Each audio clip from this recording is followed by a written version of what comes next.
இன்றைக்குரிய தியான வசனம் எபிரேயர் 3வது அதிகாரம் 1வது வசனம். இப்படி இருக்க, பரம அழைப்புக்கு பங்குள்ளவர்களாகிய பரிசுத்த சகோதரரே, நாம் அறிக்கை பண்ணுகிற அப்போஸ்தலரும் பிரதான ஆசாரியருமாய் இருக்கிற கிறிஸ்து இயேசுவை கவனித்து பாருங்கள். மாபெரும் முன்மாதிரியை நான் உங்களுக்கு முன் நிறுத்துகிறேன்.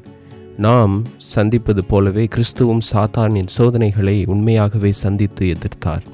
மனிதன் எதிர்கொள்ளும் அனைத்து சோதனைகளையும் அறிந்து கொள்வதற்காக அவர் தன்னை ஒரு மனிதனாக அர்ப்பணித்து கொண்டார். நம்மை போலவே அவரும் மகிழ்ச்சியையும் துக்கத்தையும் உணர்ந்தார்.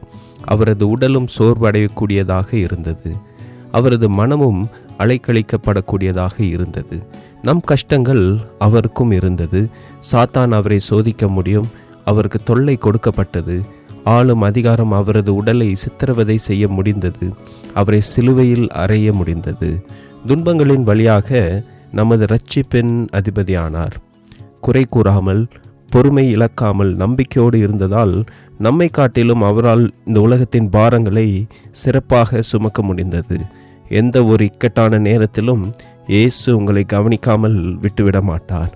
அவரை பின்பற்றுங்கள். ஆமேன்.